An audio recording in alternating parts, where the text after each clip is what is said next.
we are very, very honored to have amongst us Sadhguru today for a question-answer session. And a very warm welcome to you to Sophia College, sir.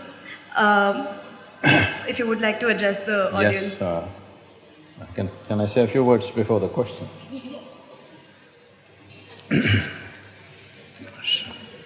Namaskaram and good morning to everyone.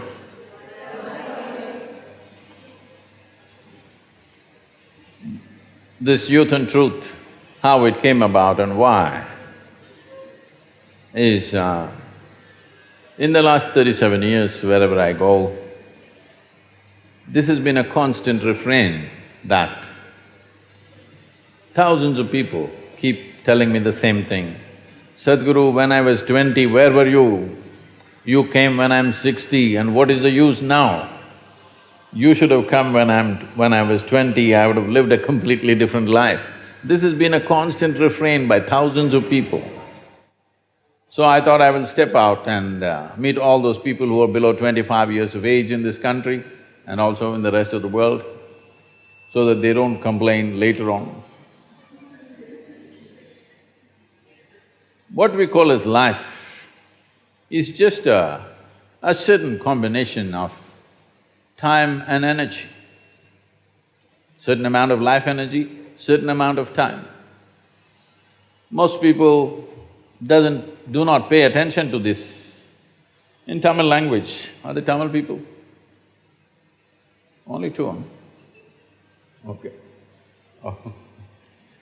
In Tamil language, for death, the word for death is kalamaitangan. That means their time got over. It's a perfect description. Just time gets over. As we sit here, our time is running out, isn't it? Hello? Is it not running out? It is ticking away. It doesn't matter how young, how old, what you're doing, what you're not doing, whether you're awake or you're asleep. For all of us, time is running out all the time. You can't roll it back, you can't stop it, it's just going away. So the only other ingredient that we have, which we could manage and make something else out of, is the energy, the life energy. Most youth do not understand this when they're young, that the segment of life that we call as youth is the time of your life when your energies are at your peak. Whole lot of people think that's how it's going to be all life. It's not going to be like that. You just have to pay attention to older people, how much trouble they're having with their energies to keep it up. So, this is just one segment of life when your energies are at their best. If only you had little more clarity about life and little more balance about yourself, you could play these energies differently because this level of peak energy will not happen again. This is just this segment of life which is referred to as youth, that energies are as exuberant as they are right now.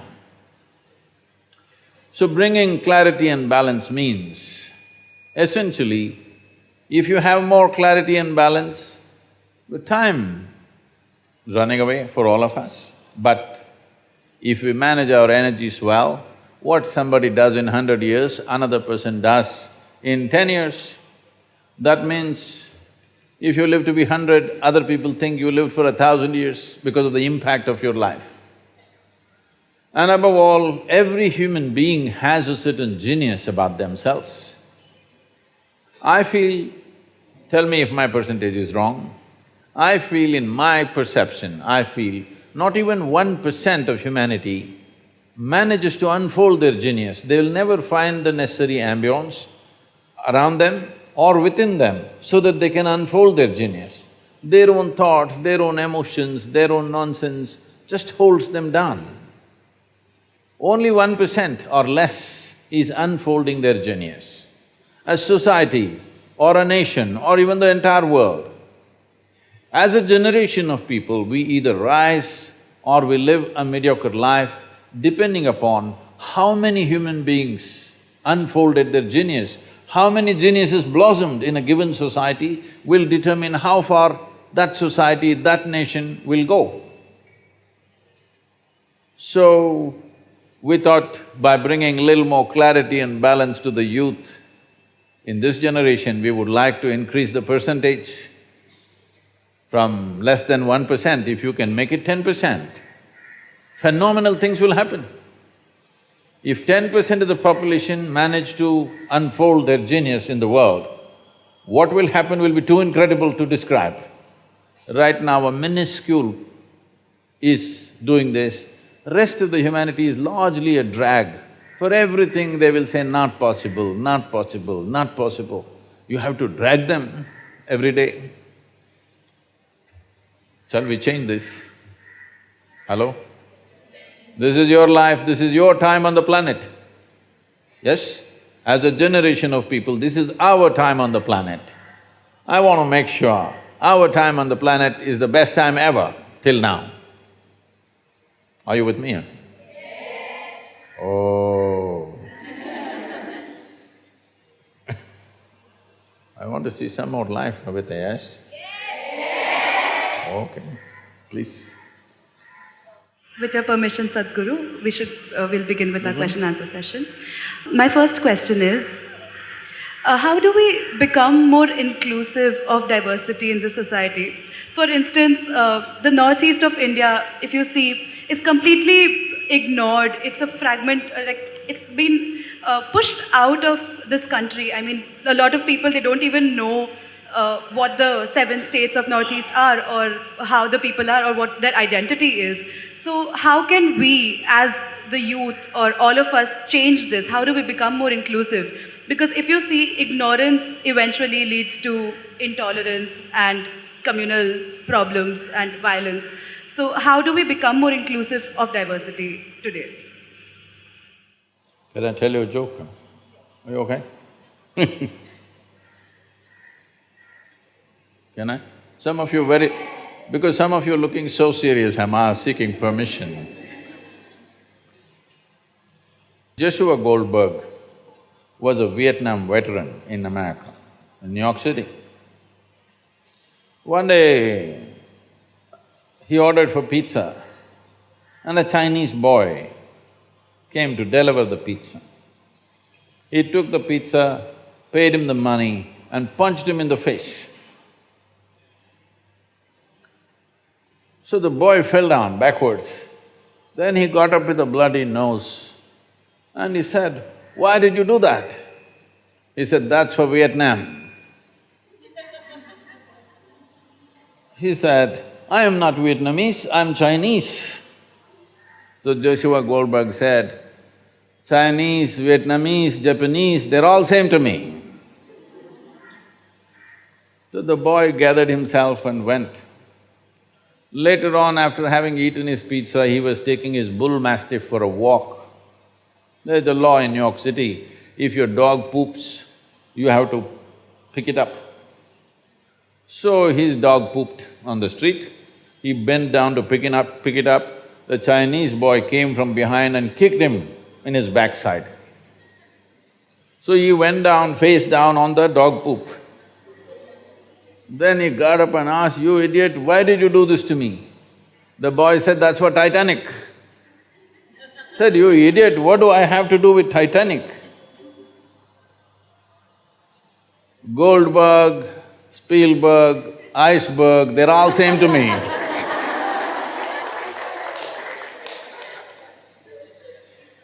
So, every difference that we have, you and me look different, we are not able to enjoy the difference.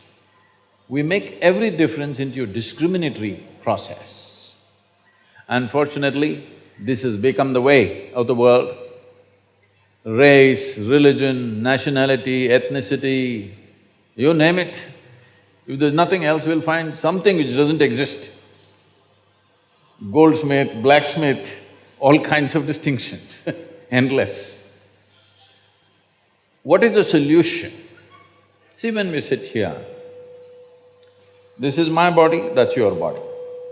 No way to mix these two things up. That is yours, this is mine. That's one kind, this is another kind. This is my mind, that's your mind. No way to mix it up. This is one kind, that's another kind.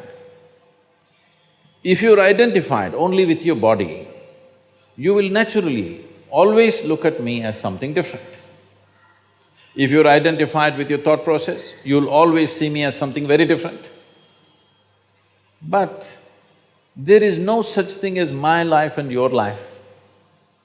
This life is same. This body can never be the same. This mind will never be the same. But this is a living cosmos. I captured this much life, you captured that much life, that's all. It's like, did you girls blow soap bubbles when you were younger or you still do? You still blowing bubbles? Now, if you blew your bubble came this big, my bubble came this big. Oh, big bubble, small bubble, but poof, it went. Now we are not saying this is my air, this is your air, isn't it? Yes or no? Fundamental life process, the identity with fundamental life process has not happened. We've gotten identified with the surface. The moment you identified with your body, you're a female, I'm a male. Gender is acting like two separate species in the world right now. Yes?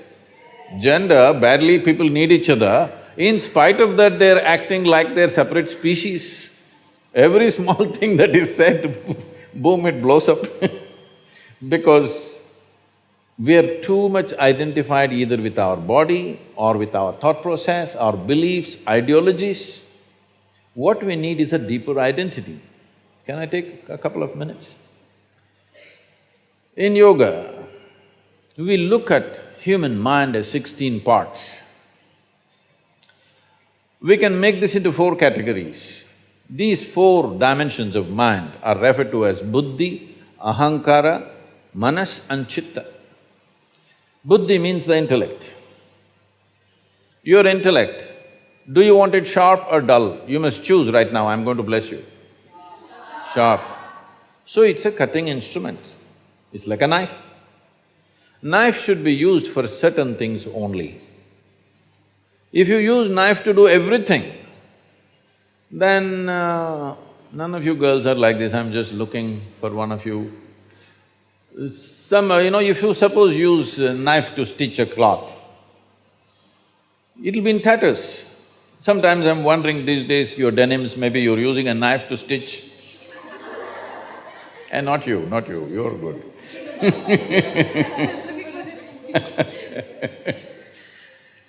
So you cannot use a knife for everything, only for dissection you can use a knife. You cannot use a knife for everything. Right now, our education systems have become such, they're purely intellectual. The other dimensions of human intelligence are not even explored. Everything is intellectual. So all we are doing is dissect things, dissect things, dissect things. With this we will know certain things. Suppose I really want to know you, shall I dissect you? If I dissect you, I will know the condition of your heart, liver, kidney, spleen, everything, but you will be gone. Maybe by embracing you, I may know you, but by dissecting you, I will not know you, isn't it? This is what we are doing with intellect, we are constantly trying to dissect everything because our entire education system is focused just on the intellect. The next dimension is called ahankara. People generally think ahankara means ego. No, ahankara means identity. Depending upon what you're identified with, accordingly your intellect will function that way. Today tell yourself, I'm a woman, I'm a woman, I'm a woman. You will see your intellect functions just for that. You tell yourself, I'm Indian, Indian, it will work just for that. Yes or no? You just see the moment you're identified with something, what you're identified with always looks right, something else always looks wrong, isn't it? So this is the nature of the intellect. What is the identity? Accordingly it functions.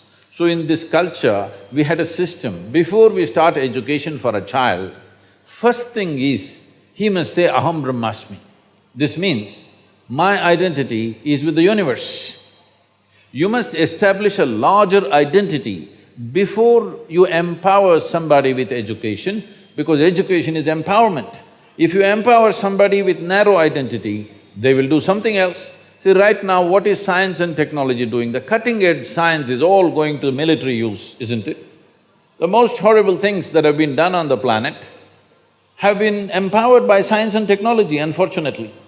The greatest gifts that we have turned against us simply because of our small identity. I am India or I am Pakistan, I am this or that, endlessly it is going on. It is just a narrow identity which makes a human being absolutely dangerous. You can call it crime, you can call it evil, you can call it genocide. Essentially, it's limited identity, isn't it?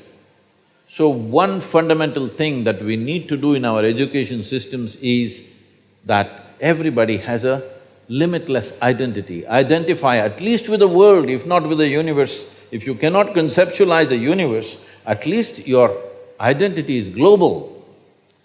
Now the next dimension of the mind is called as manas.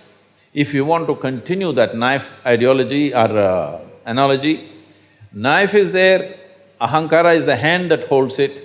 It is the hand that holds the knife which determines whether this knife is going to save a life or take a life, isn't it so? It is not the knife which is dangerous. Every day knife is saving more lives than taking lives, isn't it so? Knives are saving lives, but in the wrong hand, it will take a life. So the hand has to be tempered, the hand has to be studied. Nothing wrong with the knife, the sharper it is, the better it is. Knife should be sharp or no? Knife should be as sharp as possible. It is the hand that holds it which makes the difference. Now this hand is connected to what is called as manas, which is a silo of memory. See, right now, you call this my body, but this is just a silo of memory.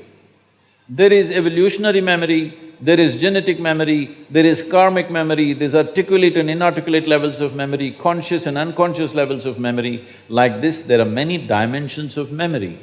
Do you remember how your great-grandmother 10 generations ago looked like? No, but her nose is sitting on your face right now.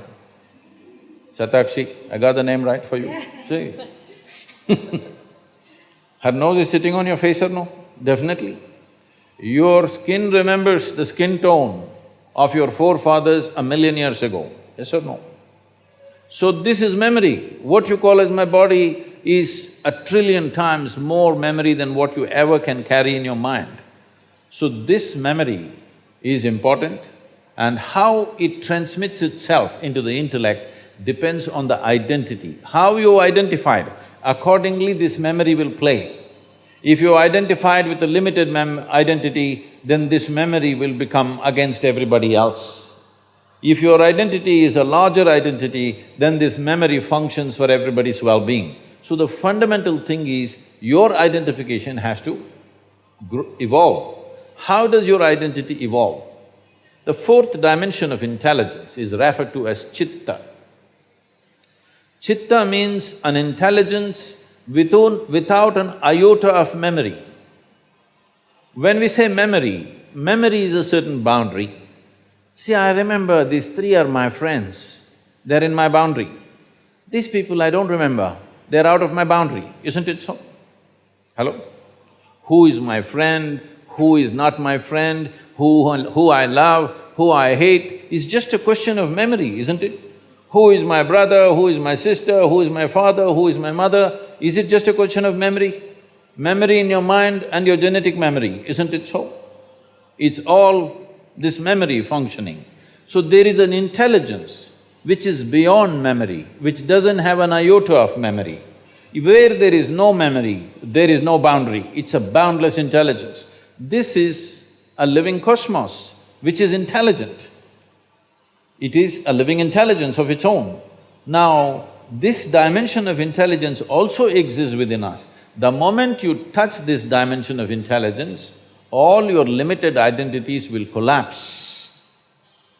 And in the yogic culture, in a very mischievous way, it is said, you must understand this in the right context, because you're looking serious, it scares me, huh? Hello? Do something to show me you're not so serious people. Because, see, suppose somebody comes and tells you, my grandmother is serious, how do you understand? She's on the way out. That's what it means if you're serious. So in the yogic culture it is said, if you touch your chitta, if you touch an intelligence beyond memory, they say, God will become your slave. Whatever you wish, it just happens for you, because you're not stuck in the framework of memory anymore, your intelligence. So, if we want an unprejudiced world, genuinely unprejudiced world, because today people who call themselves, people who seem to be fighting all the time for somebody, they are highly prejudiced too, in a different way, in a reverse way. This is not going to help. Pushing one injustice against another injustice is not an answer. It is not an answer for the well-being of this world. It is important that your experience of life is beyond the limitations of the boundaries of your memory, which means your body, your mind, your intellect. Beyond that, you have an experience. If your experience of life transcends the limitations of your physical nature, then we use this most corrupted word rather, a highly corrupted word called spirituality.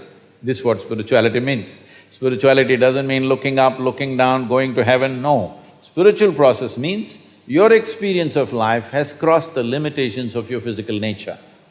It's only because of physical body there is a clear-cut boundary between you and me, isn't it? Yes or no? Suppose you didn't have a body and I didn't have a body, we would be all over the place, isn't it? Yes or no? So, because of our identifications with physical forms, I am different, you are different. Now this difference slowly matures into discrimination. Sorry, did it answer your question?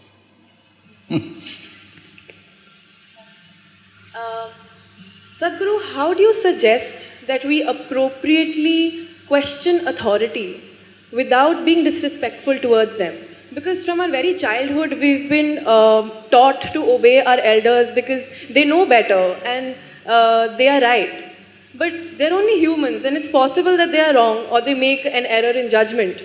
So, do you think…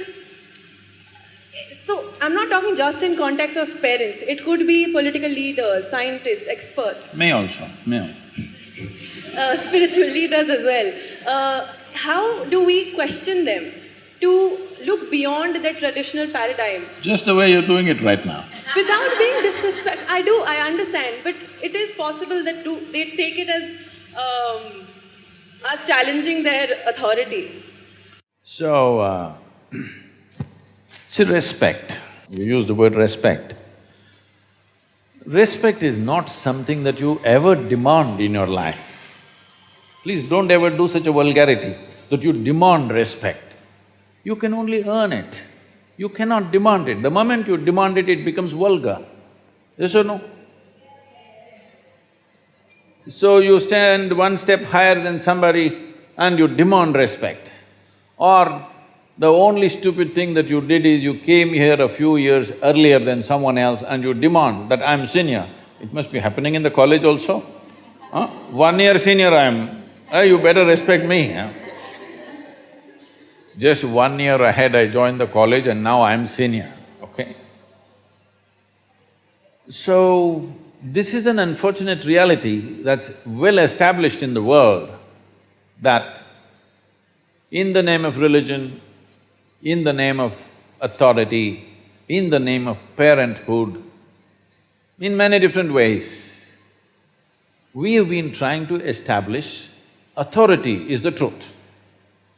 No, authority is not the truth. Truth is the only authority.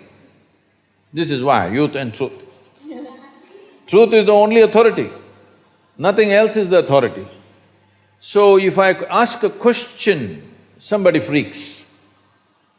See, if you ask a question, somebody freaks because they don't know the answer.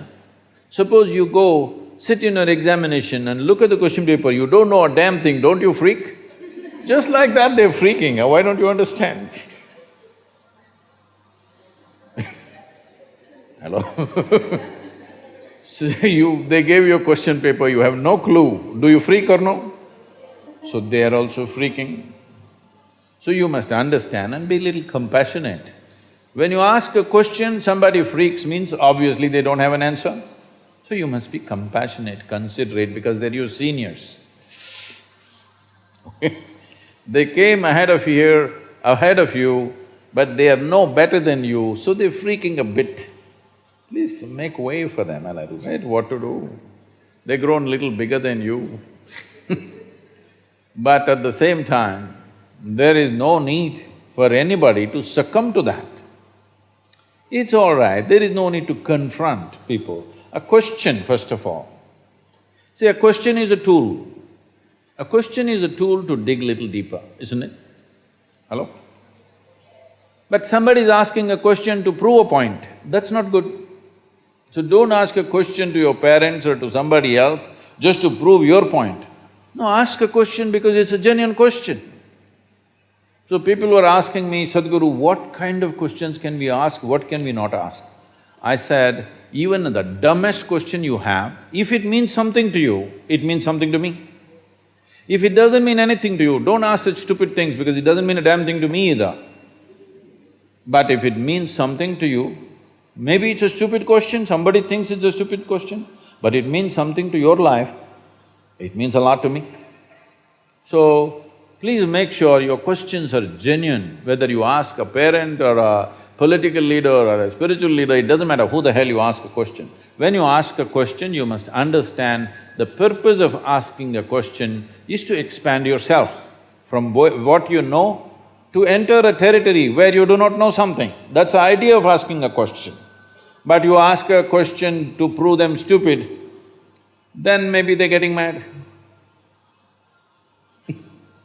You are entering their territory now. But you have to make sure in your life, because your life is not just about your life. How you conduct your life will determine the nature of this world, isn't it so? When you have such a responsibility, you have to ensure that truth is the only authority. Authority is not the truth. It doesn't matter whether it's parents or teachers or spiritual teachers, political leaders, or God himself came down and he said something stupid. You must be able to question him. That is the nature of this culture. See, even when those entities which we considered divine came, in India all we did is ask questions, endless questions. When Shiva came, his wife Parvati freaks him with 1,000,000 questions. When Krishna came, Arjuna asked 1,000 questions, questions and questions and questions. I must tell you this. We were trekking in Tibet, a group of people, almost from 42 different countries. So an Indian man who settled in United States wanted to ask a question. I said, you can ask questions. Immediately he raised his hand and he stood up. He asked a question which lasted over 8 minutes and it was going on. I said, see, this is too long a question. Then I told the others, because they were all looking like this, because they're from different nations, they can't understand this question. I said, see, this is a very Indian question. Question inside a question, inside a question, inside a question, inside a question. Indians are experts in this because they have 15,000 years of culture, they've crafted questions like this. It doesn't matter Shiva comes, Krishna comes, they want to bowl a googly to him. That's the whole intent. So I said, this is an Indian question, and I tried to explain to them what is an Indian mind and why it asks such questions. So much of culture. Then one Chinese lady says, Sadhguru, I was working at the United Nations, even there only Indians ask questions. We never ask questions, only the Indians were asking questions all the time. I said, that is India. Please. Sadhguru, my next question for you is, why can't one husband be with multiple women and one woman or a wife can be with multiple husbands in today's society among consenting adults? And what impact do these people have when they're involved in such relationships? Well, there are many aspects. So historically, you know, there has been a Draupadi who had 5 husbands, all right? This has been a matriarchal society where in many parts of the country, even today in some parts of the country, it's still practiced that 5 brothers are married to one woman. These things were done at a certain time when the social situations were such. Or men were married to many more, more than one woman. This was mainly because men died more often than women. Today, both men and women are outside, both may get killed, that's different. But at that time, largely women stayed home because she was continuously pregnant. From the age of 14 to 45, 50, she's almost all the time either she's pregnant or she has a young child. This is how life used to be. So because of that, she stayed home and she took care of the property and the agriculture and stuff. Man went out to do business or for war or something else, he went out. So men always died more often. So generally, in most societies in the past, the number of men was much less than the number of women, always. This has been the state all across the world. So naturally, when so many women were there, they needed care and they needed support in the society, and those days a woman could not exist by herself. Unless she's protected by a male partner, it would be very difficult for her to exist by herself because she would be exploited in so many different ways. So always they attached themselves. So naturally a man ended up having 2, 3 women because the population ratio was like that. But now largely it's leveled out. If some individual does it, it's not an issue, but if that becomes a social norm, then how do you decide somebody has whatever, multiple wives, and how do you decide somebody has no wife? This will become a social, collision, it'll become lot of problems in the society because we may act civilized. I'm very particular, I'm very clear about saying we act civilized, but when we are denied basic things that we need, all our civilization evaporates and we will behave like animals. Yes or no? So, when fundamentals are denied, people will go flashing. So that's not going to work in today's world. And above all, the woman's condition will become very bad. Those days there was no dearth, if you had land, it was okay. You had 5 wives, it doesn't matter. You had 25 acres, it was good enough, everybody ate well and that's about it. But today our requirements are not just about eating, it's about many things. So that kind of thing will lead to lot of complicated situations in the society. It's better to stick one-on-one and anyway, forever people have been doing their own things beyond the legal relationships. Things have been happening in the societies. That involves a certain risk. Somebody who's willing to take that risk, that's for them. But others will live within the legal format. It's a balanced society. If you're asking this question in a more existential way, well, see, this is a certain framework of not just of bone and muscle and flesh. There is a certain energy framework. Only because of that, it takes certain form. See, if you eat mangoes every day, and let's say a cow eats mangoes every day, at some point will you or the cow get confused whether you're a cow or a human being? Or will the cow get confused? Such a thing never happens because there is a clear-cut inner framework to which flesh and blood is added. But there is a framework, an evolutionary memory framework is there, it never gets broken, isn't it?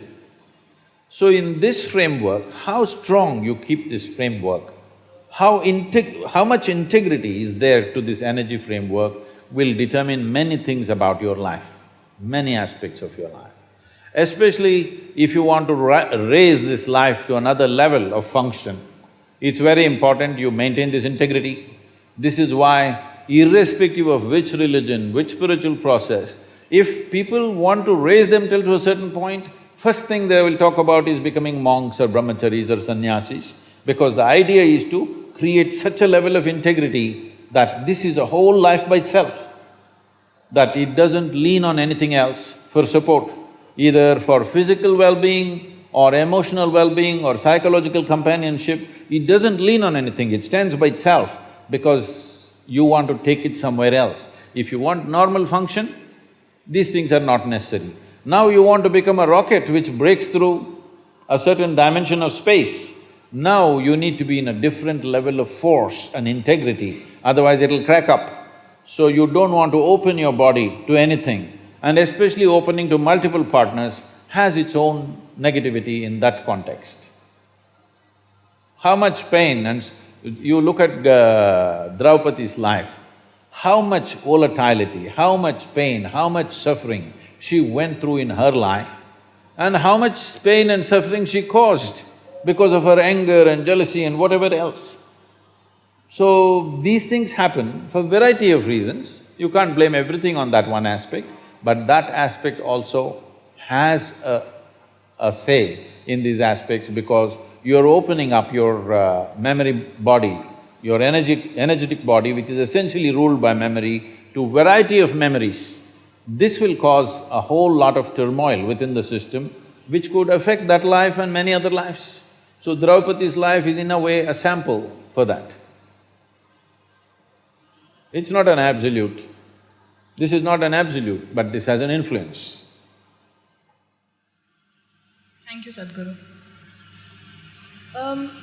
We see that people who want to have children but are unable to conceive one themselves invest a lot of time, energy and money into fertility treatments when there are so many kids around the world who are waiting to be adopted.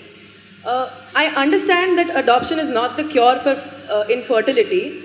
It is though the cure for childlessness. So if the purpose is to rear a child, have a child, love a child, provide a home, why not just adopt a child who's already waiting for a home and to be loved?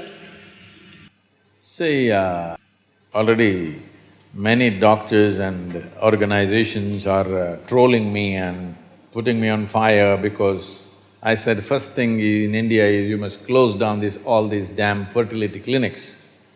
When the country is exploding with population, God damn it, you have fertility clinics, you need an infertility bomb.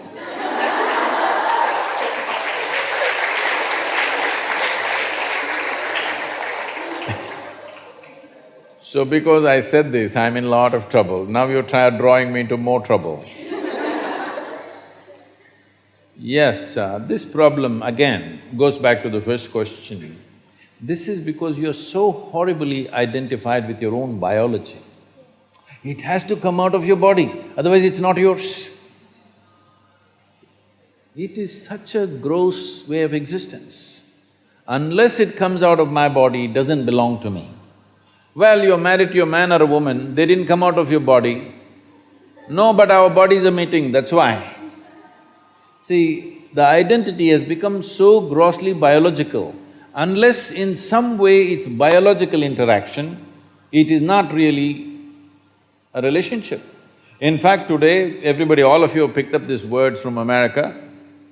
It just used to surprise me, but now that is the usage. If somebody says, I have a relationship, you are supposed to understand that they have a sexual relationship. Well, I have a relationship with you sitting here. This need not be body-based, yes or no? We're looking at each other, do we have a relationship or no? But why only body-based relationships are relationships? Isn't this a relationship? Hello? Your relationship with biology, leave it, your parents, your brothers, your sisters, leave that. Your friend, is this not a relationship? Huh? Your milkman who comes and pours milk and makes your life going today, is this not a relationship? Isn't your taxi driver a relationship, I'm asking? No, you're not supposed to say that. If you say relationship, people will assume you're sleeping with them. Yes, unfortunate, isn't it? Relationships are of many kinds. Human beings can form varieties of relationships. But right now, unfortunately, we think only if bodies come together or only if something comes out of this body, it's a relationship worthwhile. Other things are not relationships. No, we have to change this language because this is causing a lot of, pain to people because body is the front end. See, body is the front end for every other creature on this planet. The only reason this creature is dominating this planet is not because we have the best body. You're not comparable to an elephant or a tiger or anything for that matter, you're not even as good as a buffalo. Yes, in terms of strength and physical prowess, you're nowhere comparable. This is dominant because of its intelligence, this is dominant because of its consciousness. But right now, we are creating a world where your biology is the front end of your life. This has to change. Because the biology is the front end of your life, you think your child means it has to come through you. Not that natural childbearing process is a bad thing. It is just that if you were a tiger, if you were a tigress, I would say please go to the fertility clinic soon. Because, it's becoming extinct, huh? Their numbers are dwindling and they may disappear. But human beings, huh? Just too many. We are nice, but we are too many, aren't we? Hello? We're just too many. In the beginning of 20th century, we were just 1.6 billion people. Today we are 7.6 billion people. In 100 years, over 4 times. But in India, of course, we do better than others. 1947, we were 33 crores. Today we are 127 crores. 70 years. Well, this is not just because of excessive reproduction, because our life expectancy has improved. In 47, our life expectancy was only 28 years of age. Today, it's reached somewhere around 66, which is a phenomenal achievement for the nation. It's great. But what I'm asking is, if you postpone death, should you also not postpone birth? Hello? This is not a philosophy, this is not an ideology, this is simple arithmetic. Yes, this is simple arithmetic. If this many people were exiting, you are in a college right now, this year how many people exit, that many people they will admit, isn't it? Doesn't that work for the globe also, for the planet also? This many people exited, so this many people should come in. If you say this, you think, are you doing animal husbandry with us? Are you doing Hitler's business? This is what… oh, this is Nazi talk. Well, you multiply unconsciously, nature will do it in a very cruel way one day. Yes? If we don't consciously take steps as human beings, nature will do it one day in a very cruel manner. And that cruelty won't come like bang like that, it happens slowly. Crushing happens slowly. Already it's happening. Farmers are committing suicide, students are committing suicide, all kinds of people are doing all kinds of things. Why? Somewhere life is becoming hard, isn't it? Though as a generation we have highest levels of comfort and convenience, life is becoming hard simply because of the concentration of population. We are doing all kinds of ecological nonsense. But right now United Nations is making a prediction by 2050, we will be 9.6 billion people. Madam, you have to raise your floor, 50 floors. No, this won't be enough. 50 floors you must raise because they will be full like ants everywhere. 9.6 billion people, nobody can live well on this planet. Instead of making a prediction like this, we will be 9.6, why can't we plan? By 2050, we will be 3.5 billion people. Oh, what should we do, what should we do? If you don't do anything, population will go down.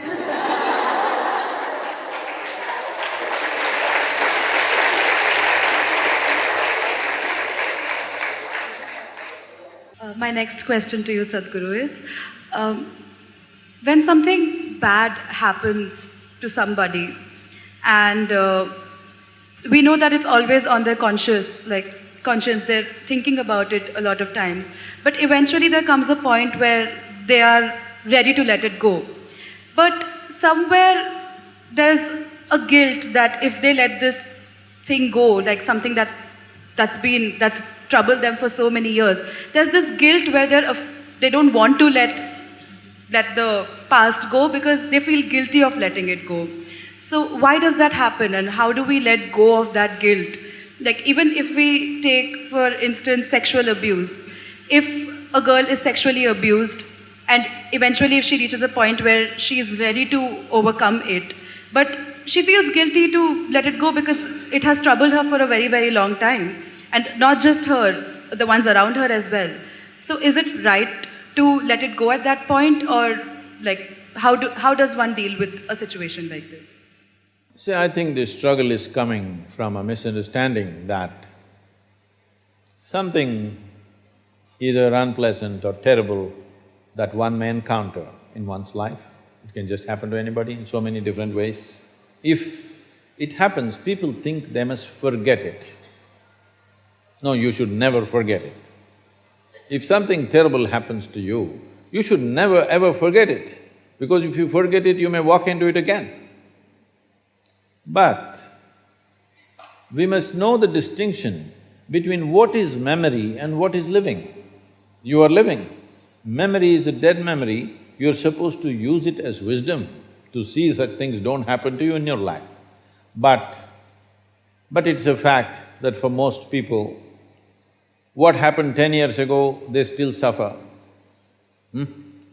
What may happen day after tomorrow, they already suffer. Yes or no? What happened 10 years ago or even 10 days ago does not exist right now, does it? Does it? No. What may happen day after tomorrow does not exist right now, does it? No. So you're suffering essentially something that does not exist.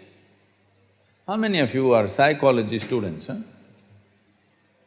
Is there a medical term for those people who are suffering something that does not exist? No, don't tell them please, they'll suffer that. If you are suffering something that does not exist, on some level it means insanity, isn't it? This may sound very cruel to you right now when I say this, because, oh, I got my pains. See, you're carrying your pains like badge, don't do that. When something bad happens to us, when something hurts us, we can either become wise or wounded. This is a choice we have. Either we can become wise with it or we can become wounded with it.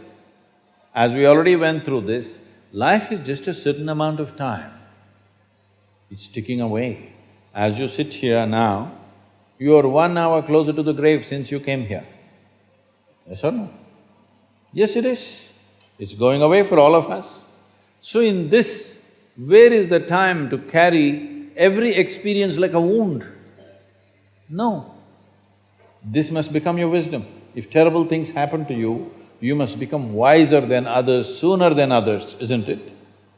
But unfortunately, most people choose to become wounded simply because, again, in our systems of education, we have done nothing about the nature of human mind. We are busy studying frogs and cockroaches and trees and chemistry and physics and planets and everything. No attention to the nature of this one. So we don't know how to use our faculties.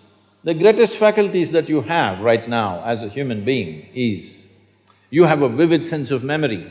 Everything that happened, you can remember as if it's alive right now. Yes? There is a repository here, there's an archive in your mind which can replay the whole video if you want. But this has become a problem. You started suffering the old movies. And there is a fantastic sense of imagination, so you already suffer a tomorrow which is yet to come. This is basically because we have not taught our children and people in the world how to employ our faculties, how to use our memory, how to use our imagination, how to experience life right now, how to sharpen the experience now. Your whole life is happening between these three dimensions: memory, present experience and imagination. This is your life, isn't it? These are three dimensions. We call them trikala, 3 dimensions of time. All your experience of life is happening here. But if you lose distinction between what is past, what is present, what is future, then everything hurts. For not everybody terrible things have happened. Unfortunately, for a few people they have happened. But the rest of the people are simply suffering something, isn't it? because it's fashionable to suffer. Just people think if they're suffering, they are very intellectual, they are very profound. No, it's just stupid because you're suffering something that doesn't exist. You're not suffering what's happening right now. You're suffering what happened yesterday, and you're suffering something that may happen tomorrow already. So this madness has been encouraged simply because we never train people how to use their faculties. Do you agree with me that this human machine that you carry and I carry, this is the most sophisticated machine on the planet? Hello? Have you read the user's manual? User's manual, have you read? No. When are you going to read it? On the last day? If you get a phone, if you buy a phone, should you read the user's manual in the first 3 days or after 3 years when you're discarding the phone? Earliest, isn't it? Within the first day you must read, then only you can use this phone well. The same goes for this. If you do not understand the nature of what this is, how will you put this to use?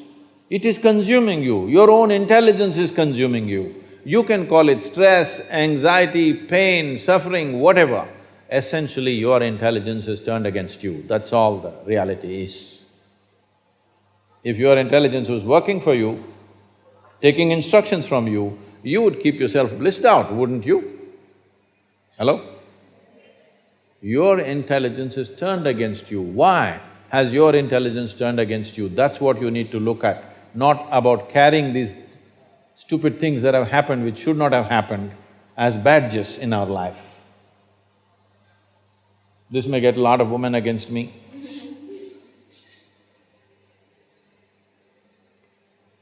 If I was against you, I wouldn't be here. Yes? My next question to you, Sadhguru. How does one decide whether one should or should not have premarital sex? And does it prepare us for a better marital life? See, different people are made differently. This happened. There was a little turtle, baby turtle. With great difficulty, it climbed up a tree, went and sat on the edge of a branch and jumped, fell flat on the ground. Again, it took another 24 hours for it to slowly climb, get to that branch, again jump, again fell flat. Like this, day after day it was doing. Then there were two birds in the opposite tree, they were sitting there, and among themselves they shook their head and said, "I think it's time we tell him he's adopted."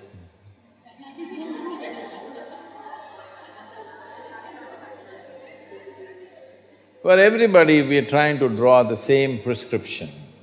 This is not going to work. Because I've seen, every day I'm meeting thousands of people, they're poor, their problems on me, all kinds of stuff. What I see is all these people who talked about great amount of freedom, when it comes to their personal lives, after 30, 40 years of marriage, not 2, 3 years, after 30 years of marriage, still what the wife did or the husband did 35 years ago, still point of conflict. Have you seen or no? You have also seen. So when you know this is the state of human mind, you must know what to do and what not to do. It is not a question of morality, it's a question of what kind of life do you want to craft for yourself. It's about that. Is it a morality? Is it that nobody should get into anything or everybody should get into something? There's no such thing. What kind of life are you wanting to craft for yourself? A kind of life where your relationships mean really binding yourself in such a way that truly you can depend on yourself, or it's like visiting restaurants every day, you want to taste something new and see, but you could get very unhealthy with that. There are some people who stick to their home food, though it tastes about the same every day, but those people are generally healthy, isn't it?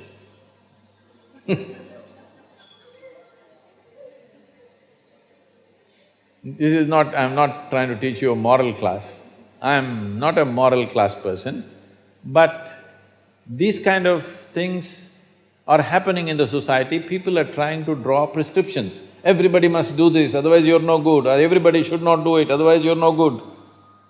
No, that's not the way. There was a time in this culture and in every culture, by the time a girl is 15 or 16, she was married. By the time a boy is 17 or 18, he was married.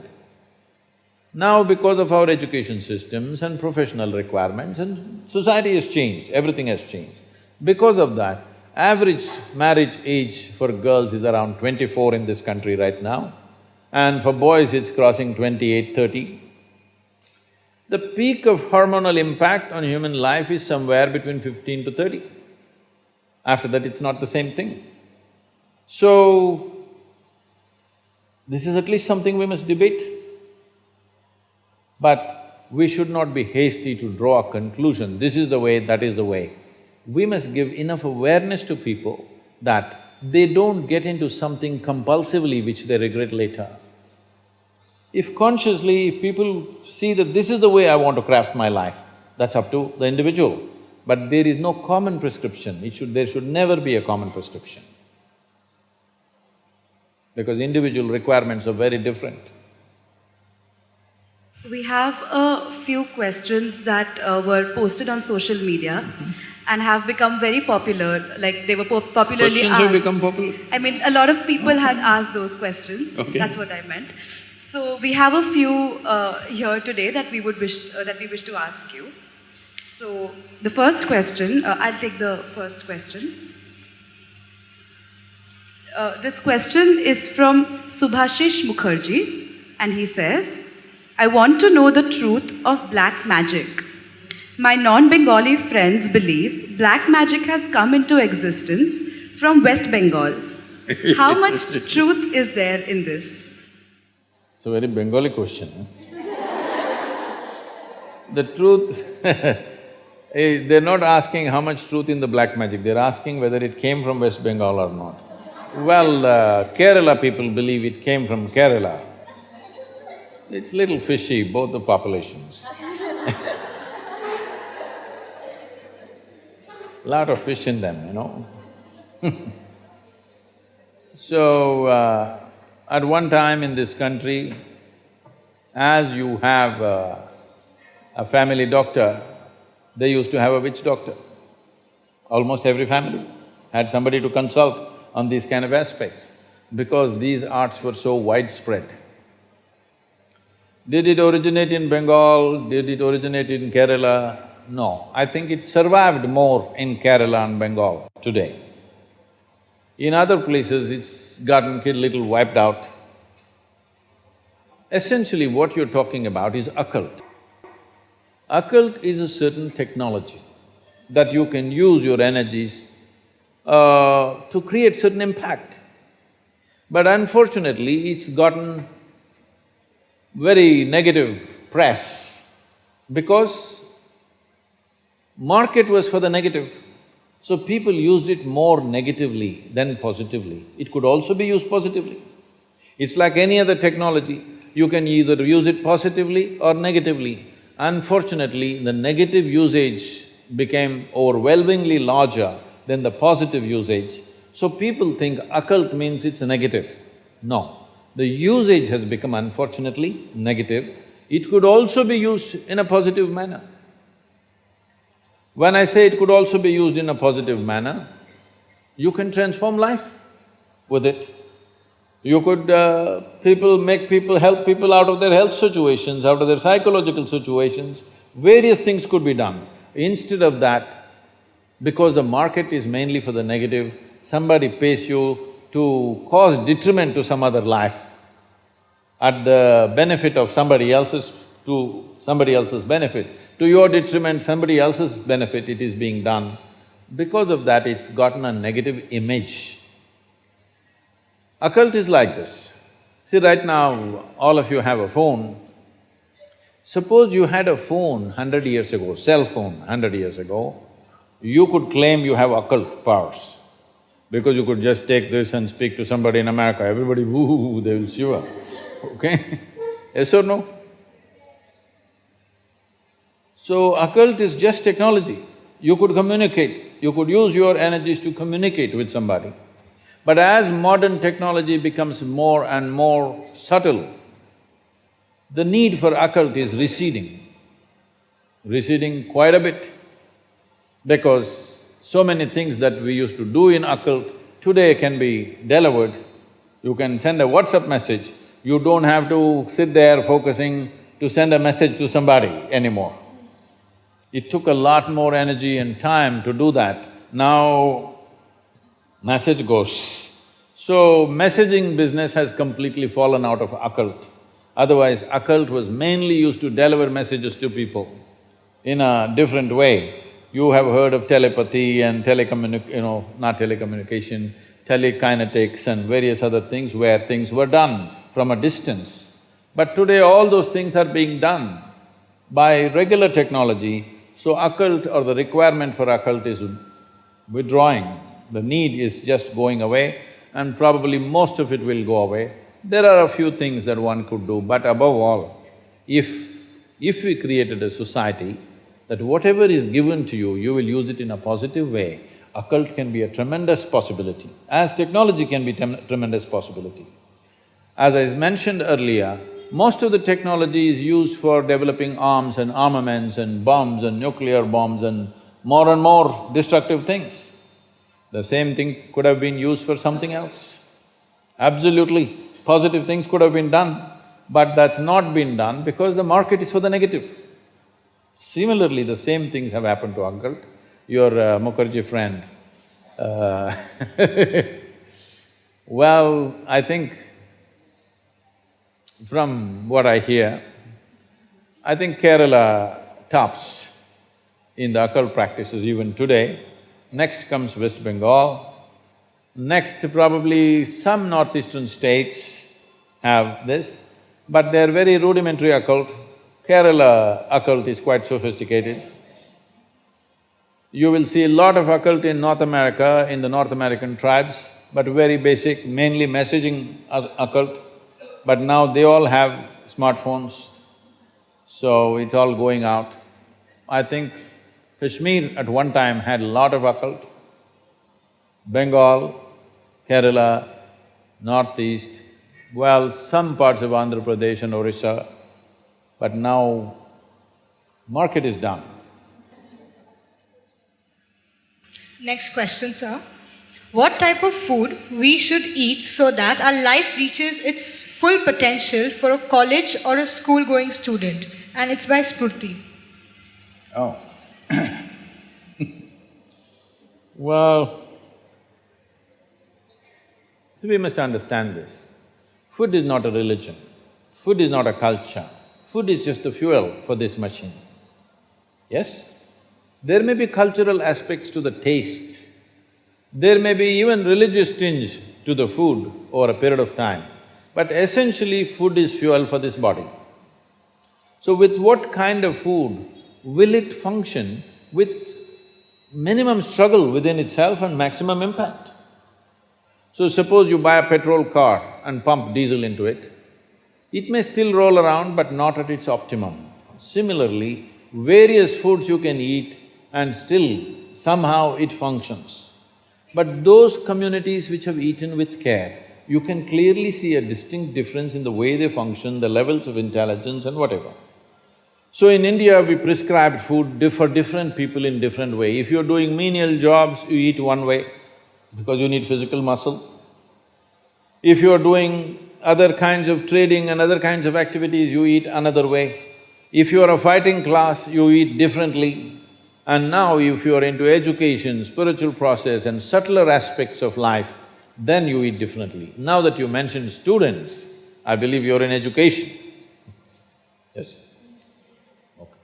If you are in education, one of the greatest challenges is to stay focused on something. The goddamn textbook, I'm sorry,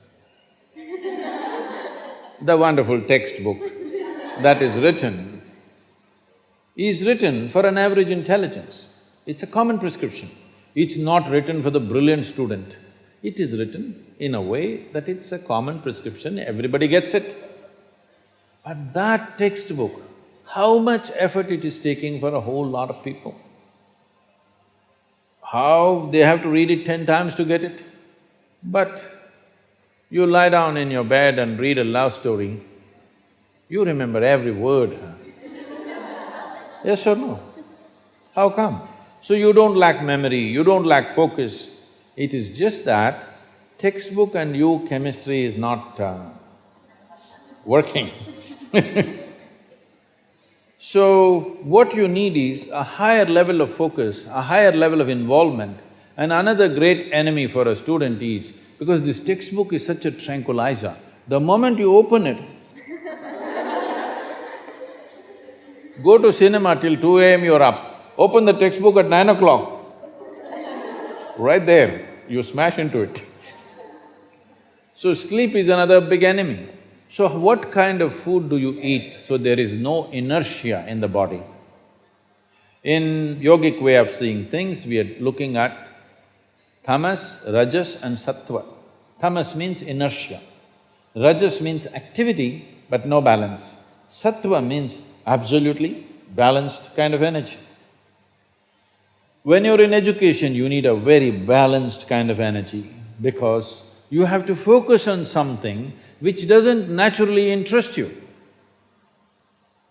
It's not something that… with which your chemistry is gelling. If your chemistry is gelling, you are always focused on that one, isn't it? Here there's no chemistry, but you have to focus on that.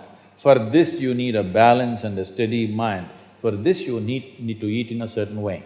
I will make this very simple, but if you want I can send you a full-fledged video where all of you can see for maybe 45 minutes to an hour, what is food and how it works in your system, how it relates to your physiology, why food behaves the way it behaves, an entire system of it. But to put it very simply, food goes through your body through the alimentary canal. From your mouth to your anal outlet, there is a pipe. Through this it runs, going through various stages of digestive process. Many of you are biology people, right? So, it goes through the alimentary canal. Now it begins with the lip. Here, if you look at this, all the herbivores and carnivores, if you look at the animal kingdom, there are herbivores and carnivores are two main segments of animals in the world. One eats vegetable matter, another eats meat. If you look at the alimentary canal, the way it is built, between herbivores and carnivores, there's a distinct difference. Everything in the human being suggests that you are naturally a herbivore, but for the sake of survival, we became carnivores. If you look at the jaw movement, all the carnivorous animals have only cutting action. Herbivores have cutting and grinding action. There are molars, but carnivores don't have widespread molars, they have just incisors, canines, and everything looks like cutting teeth. So they do only this. All the herbivores do grinding. What do you have? Both. So you are supposed to chew your food. Why you are supposed to chew your food is you have enzymes in your saliva where if you take a little bit of raw rice and put it in your mouth just for a minute, you will see it turn sweet right here, because right here carbohydrate is being converted into sugar, right here. So if you eat properly, then we say about 30 to 50% of your digestion should happen in your mouth. So this part of the digestive system is expecting half digested food or partially digested food.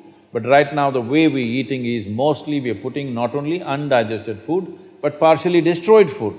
So the amount of food that you need to get the same amount of energy has increased. You are eating much more food than what you should eat to generate that much of energy. Because of that, there is inertia in the body, because it has to process so much more food than what it should, there is inertia. Once there is inertia, your sleep quota increases. How many hours do you sleep on? Hello? 8 hours. You're going by the prescription, huh? See, this is not that you must deny yourself sleep, that's not the point. But if you eat right and do a certain things with your body, you see very effortlessly within 3 to 4 weeks, you can drop your sleep quota anywhere between 2 to 3 hours.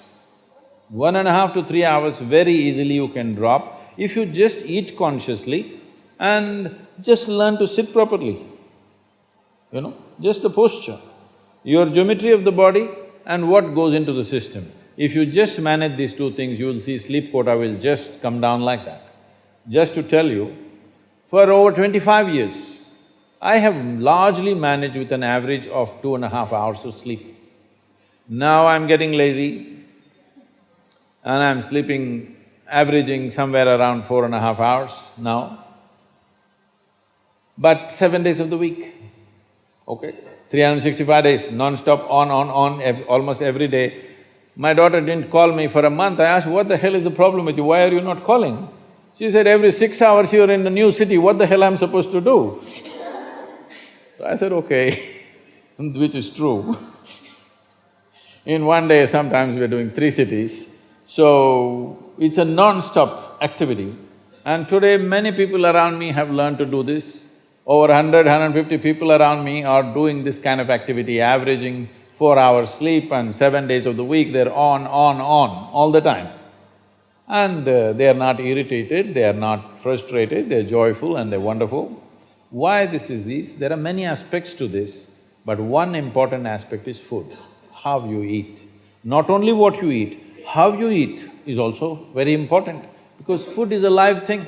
One simple thing all you girls can do is just see various health issues and inertia issue, focus issue, just bring 40 to 50% of the food in its raw form, that means it's alive.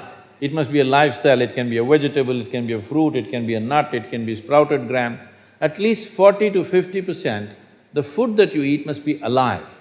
You eat dead food and you want to live, this is a little difficult thing to do, because you have to raise the dead now. But if you eat live food, one thing you will see is the state of your mind, your focus and your sleep quotas, and above all, staying awake is not good enough, you have to stay alert, isn't it? How alert you are, how focused you are, only to that extent everything yields to you in this world, isn't it so? What is the level of focus will determine whether the world yields to you or not, isn't it? And one more aspect of life, one more aspect of food is, when you consume something, it must be of a simple genetic code in the sense, it must be a very simple software. Vegetables, fruits, nuts, sprouts, they're very simple. More complicated means animal food becomes more and more complicated. Suppose you eat an animal which has some amount of emotion and a life of its own. Now the code in that, we were talking about this, your body is just an accumulation of memory, which means a certain software, isn't it? This is the most complex software. Human software is the most complex software on the planet of all the creatures. From an amoeba to this is the most complex… I'm not talking about her. She's looking… yes, yes. This is the most… this is safe. This is the most complex software. So if you eat an animal, particularly a mammal, if you eat, it has a similar kind of complexity, maybe not as complex as this, similar level of complexity because it has thought and emotion of its own. Now for you to break that code and integrate it into your system, you are not fully successful, so it will leave traces of certain qualities within you. Otherwise, the best food would be eat human flesh because it's same. But you cannot break that. You cannot break that code and make it a part of yours because it's a different and complex code. If you eat a leaf, a vegetable, a fruit, a nut or a sprout, this is much simpler. If you must eat non-vegetarian food, you must eat that which is furthest away from you. So generally, fish and water life is furthest away from you. So if you must eat non-vegetarian food, the best thing to eat is you're on the coast. Fish is the best thing to eat that way. Thank you, Sadhguru. We have a very enthusiastic audience and I'm sure they have a lot of questions to ask. So… They're about to fall asleep, that's what I'm saying. Yes. Hello? Namaskaram, Sadhguru. My name is Karishma Joshi and I was an Isha homeschool student. Oh, Yeah. how come I missed you? And when I found out you were coming to college, I was so happy. And my question to you is, in Mahabharat, we see Amba, she's so determined to take revenge on Bhishma.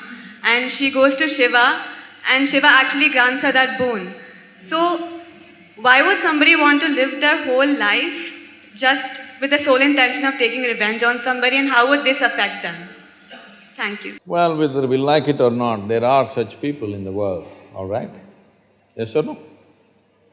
Are they there or not? They are there. So Mahabharata is depicting all sorts of people.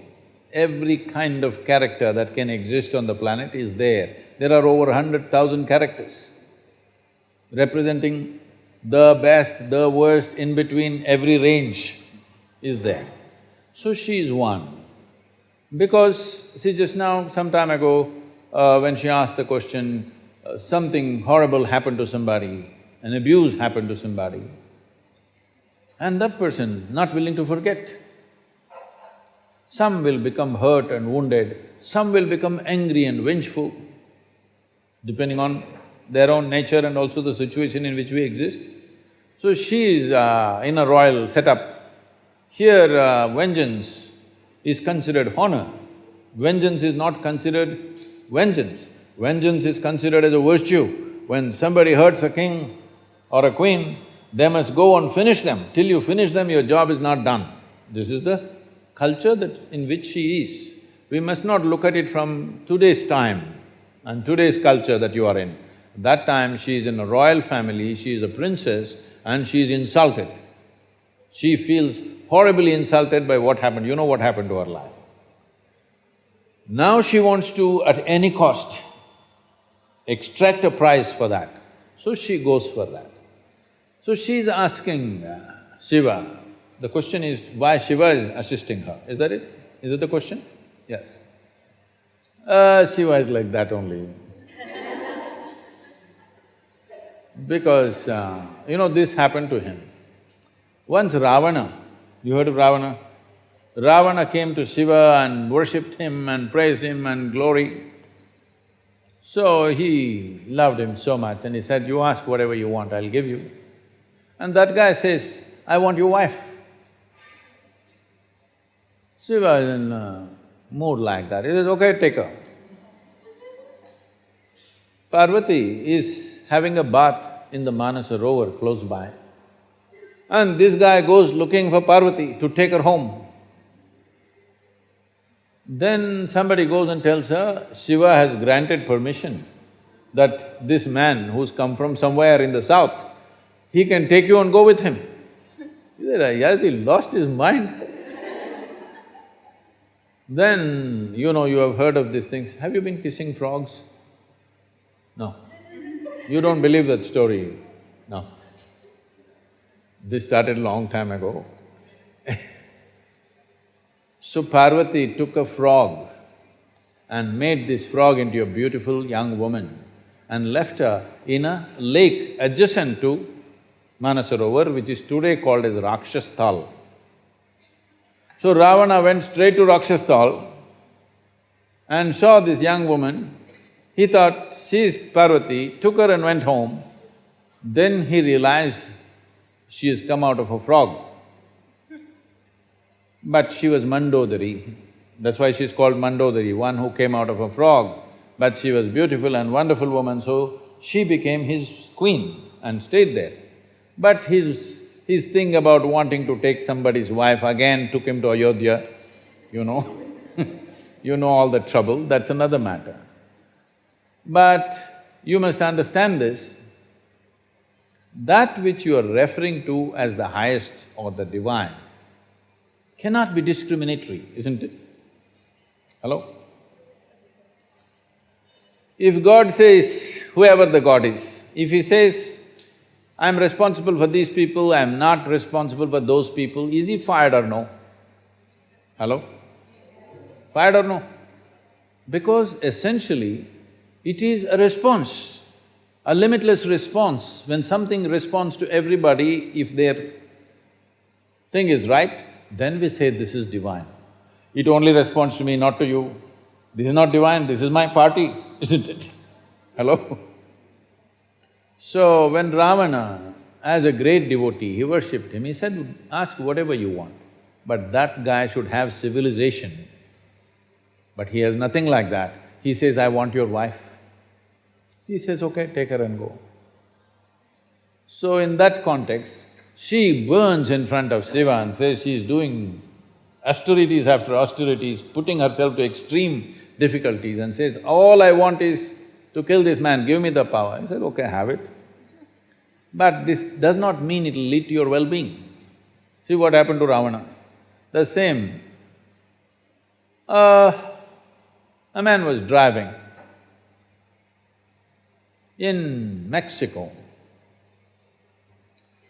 and he ran out of gas. Then he walked and there he saw a local monastery where monks were living with very meager resources. He said, my car has run out of gas, do something. So the monk said, see, we don't have anything else here, we don't have cars, we don't have gas, but I can give you a mule. You ride on the mule to the next town and then you can get gas there and come back. Only thing is, we have trained the mules like this, you sit on it, you don't beat it, you don't do all that, you just say, praise the Lord, it will go.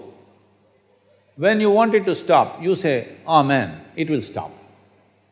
So he sat on it and said, praise the Lord. It went and went and went, the whole day it travelled. Then he saw the mule was going straight towards a cliff edge.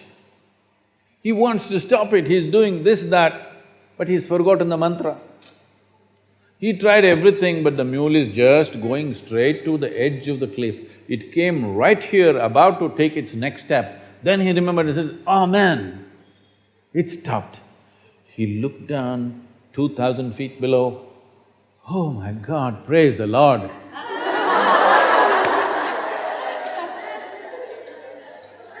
This happens, you know.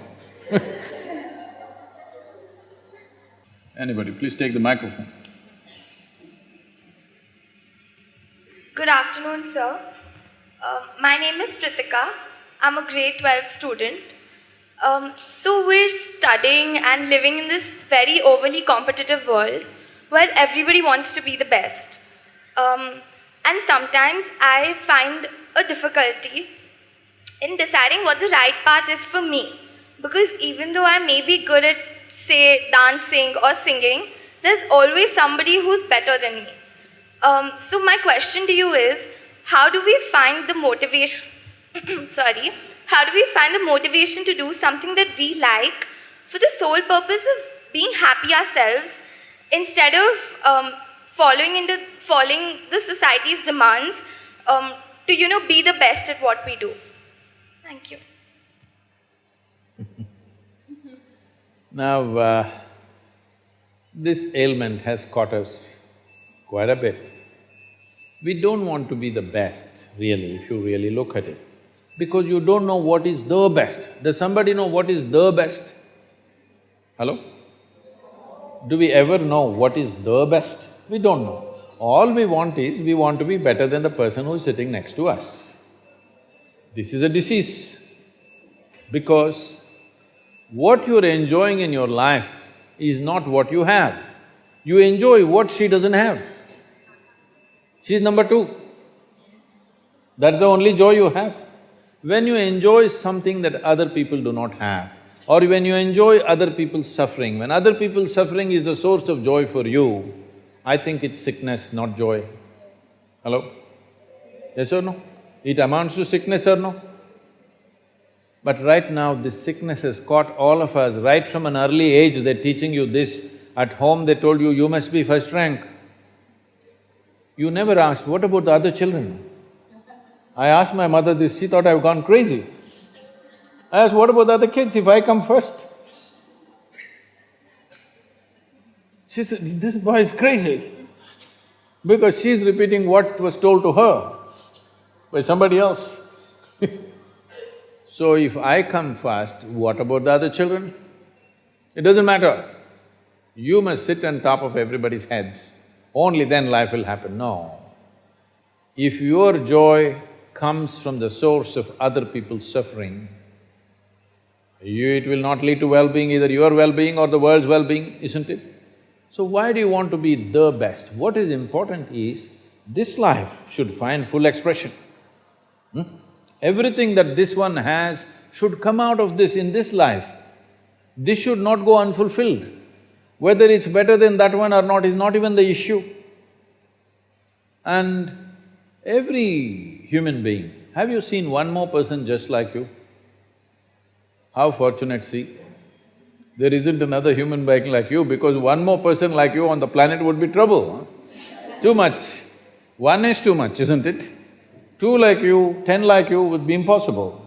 So, nobody is like you. The important thing is, will you unfold all the possibilities that you hold within yourself? This is all the concern should be. But right now our systems are created like this all the time, who is fast, who is best, all this rubbish. Well, competition is okay for short term. You want to run a race, okay, who's going to win? That's fine. But life is not a race. If life becomes a race, and if you want to win, you must hit the finish line first, isn't it? What does it mean, huh? You want to hit the finish line today? No. So you better not win, you'd better not be the best.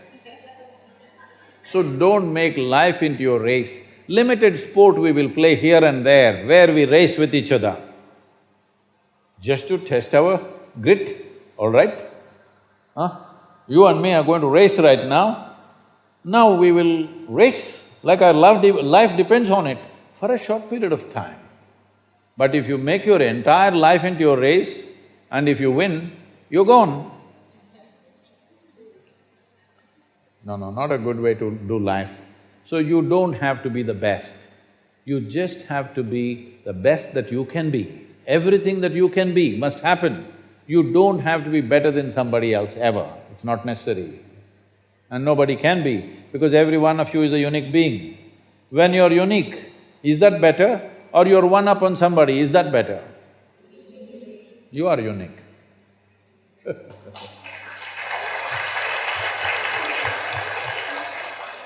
Namaskar. Before I begin, may I request you to ask 2 questions? Yes, sir. Before that, I love you so much. Ah. Oh, oh, he just broke my heart. Sadhguru, my first question is, I'm not able to pull out myself from the grief. Like, whenever I see a child begging on the street, girl or a boy, my conscience just keeps biting me, like, you are not doing this for them, you are not doing that for them. So, then I talk to myself saying that if I could earn unlimited, I could do so many things for them. So I don't know how to get out of this feeling. Whenever I see, I just, my legs start walking towards them. And I just spoil the mood for myself. So how to be practical, like how it's too much of emotion which is disturbing me. See, there is an unfortunate reality in the world, particularly in our country, where many people have not eaten properly. A lot of children still go to bed without food in their stomach. This is a reality. But today, there is some encouraging news, because United Nations has made a study and shows in the last decade, that is from 2006 to 2016, they made a study and they said about 270 million people in the country have come out of the poverty line in the last 10 years rather, in the last decade. It's a fantastic news, isn't it? You're not saying anything, huh? In this country where over 1.4 million children were dying of malnutrition before they become 5 years of age, has come down by nearly 430,000. Still 970,000 are dying, but we must celebrate the success, very important. Because everything needs a momentum, success needs a momentum. If you grieve over things which are bad, you will give momentum to those things which are bad.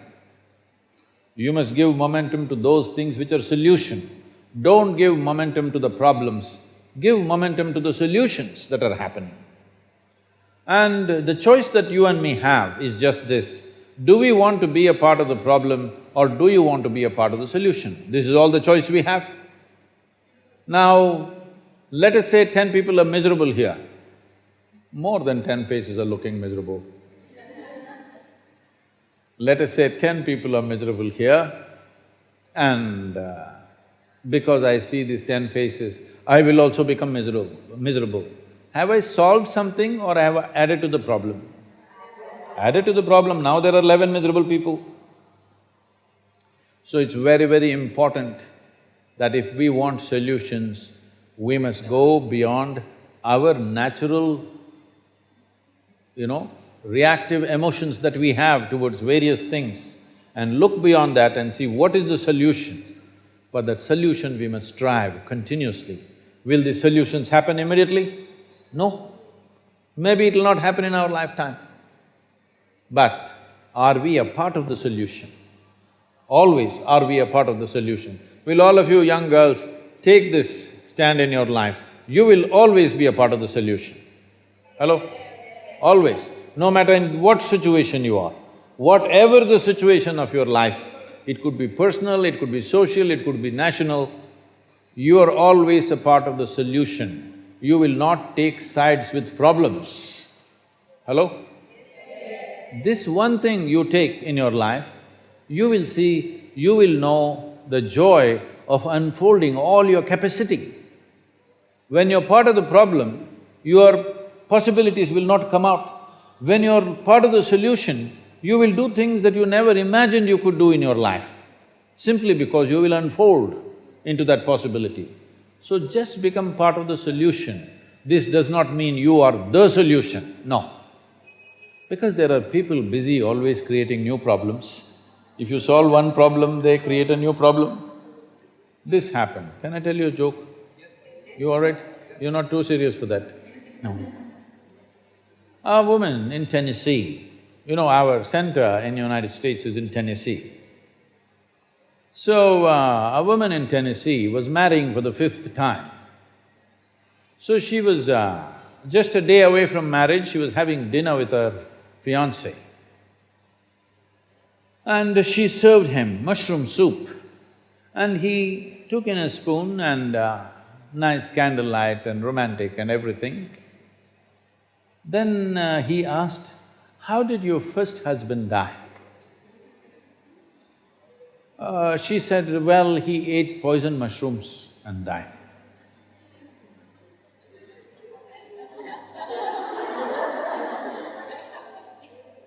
Okay. "How did your second husband die?" "Oh, he also ate poison mushrooms and died." Now he kept the spoon there. "But how did the third one die?" "Oh, in fact, he also ate poison mushrooms and died." Now he got terrified. He asked, "How did your fourth husband die?" "Well, he died of a broken neck because he refused to eat poison mushrooms."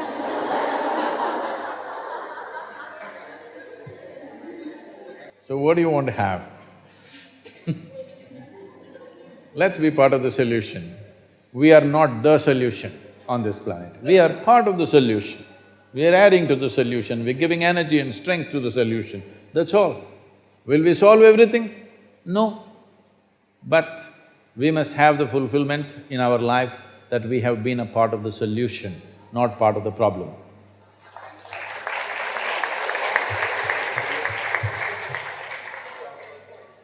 How did you fall in love with me? Social media love, is it?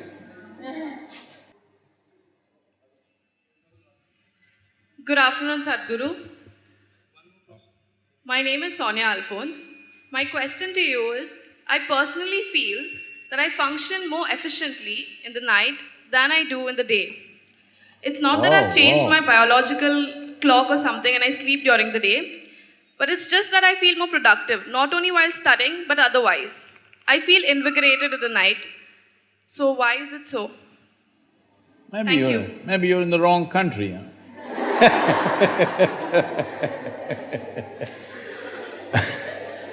There are three types of people who do not sleep in the night. A rogi will not sleep in the night. A rogi means a sick person because he cannot sleep. A bogi will not sleep in the night. A pleasure seeker will not sleep in the night because night is conducive for him, for his kind of business. A yogi also will not sleep in the night because for him also night is very conducive. Which one are you? You can decide, I don't want to say anything about it. Why night is? See, light, we value light because our visual apparatus are made in a certain way. See, that man has an eye in his hand also.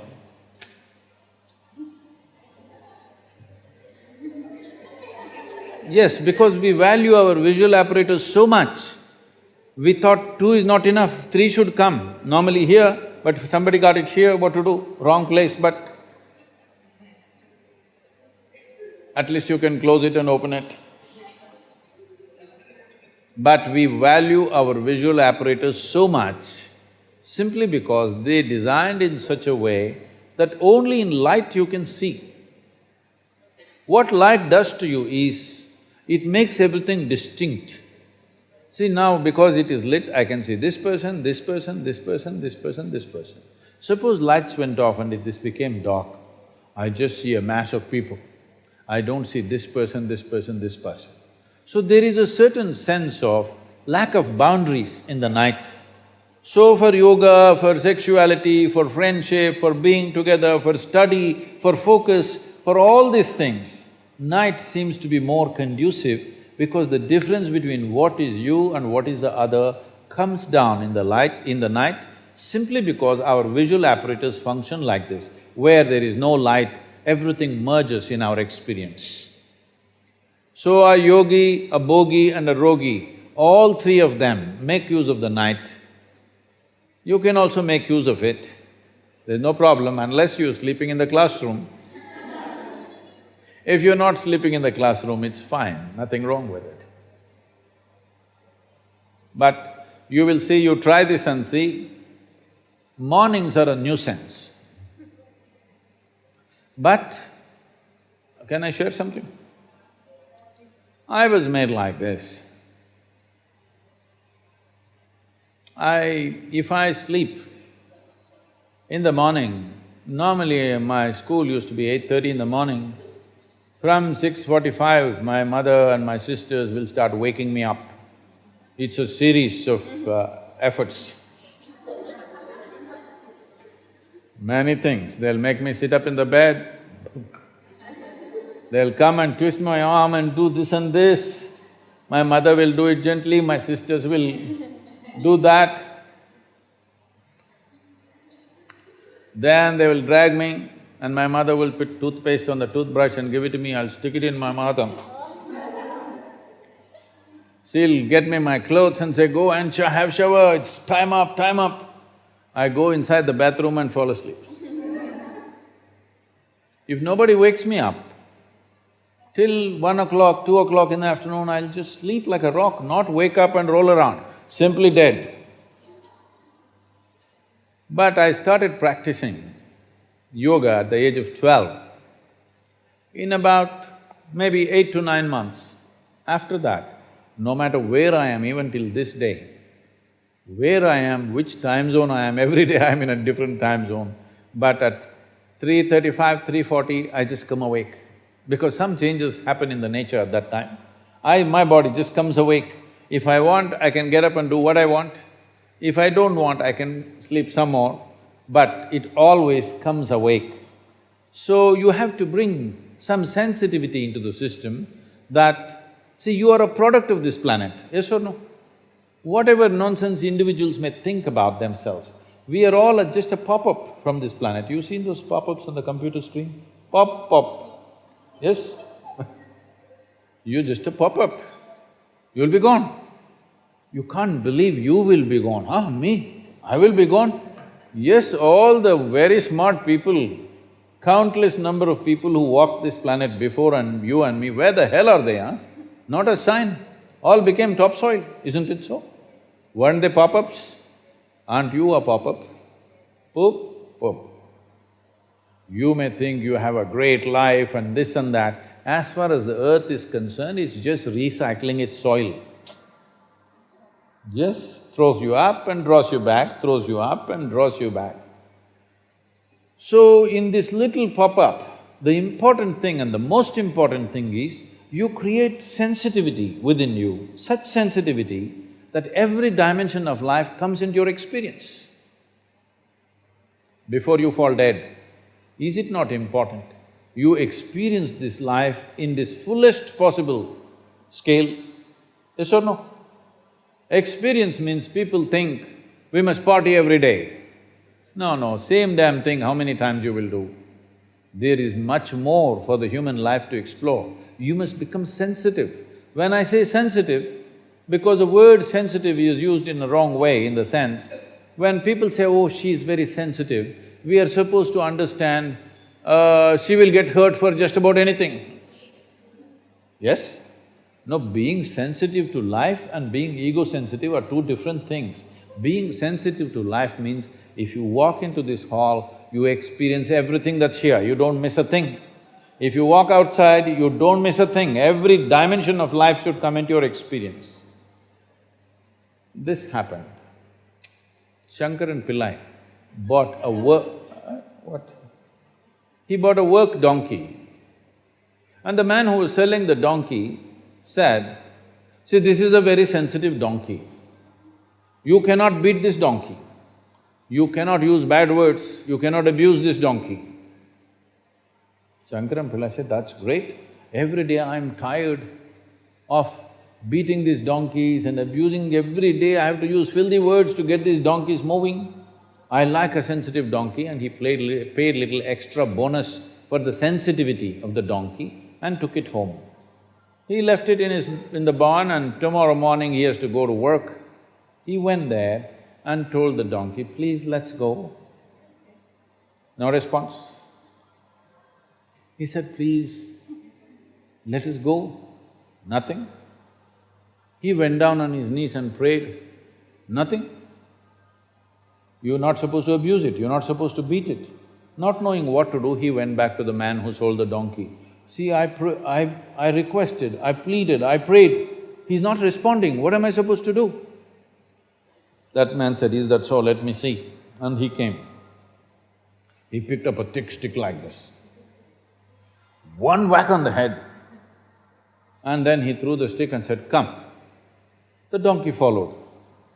Shankaran Pillai got furious, you idiot, you said it's a sensitive donkey, and the way you hit this animal, I've never hit an animal like this in my life. He said, no, he's very sensitive, first you have to get his attention.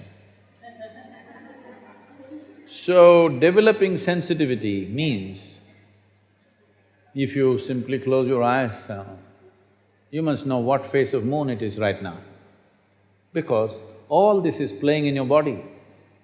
Every day it is playing in your system. Do you see if it's a full moon or a new moon, the entire ocean is coming up? There are tides, isn't it? You ever been to the ocean side or you don't? You do? There are tides? Yes. The whole ocean is trying to rise.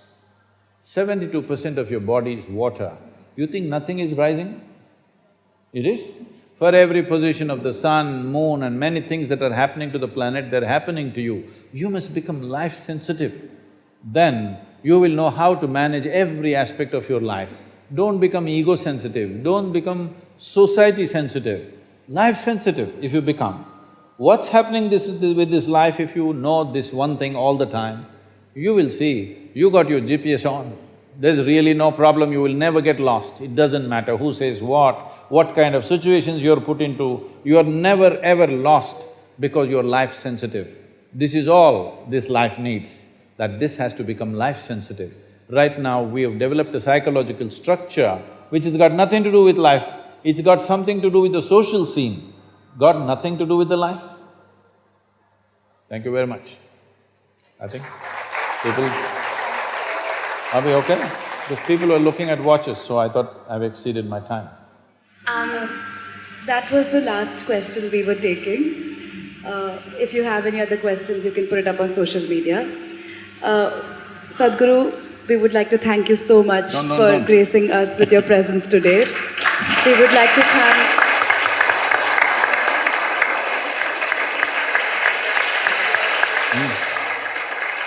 Well, I would like to say a few words. All of you young girls or women or however we refer to you, you look like girls to me. That may be because of my… See, I want you to understand, everywhere in the world, but particularly in our country, so many young women of your age in rural India, in various other levels of society, what all they're going through in terms of lack of nourishment, lack of education, abuse, all kinds of terrible things, no opportunity of any kind. All of you have come into a premier institution like this. Make this a possibility, don't get tangled up with your own thoughts, emotions and make a misery out of this life. You must become a great possibility for yourself and every other life around you. Beyond gender, beyond race and religion, even beyond nationality, just function as a human being. This education should become an empowerment to empower you to become a great human being, because without producing great human beings, we are not going to produce a great nation. May the best be with you. Thank you very much. Thank you.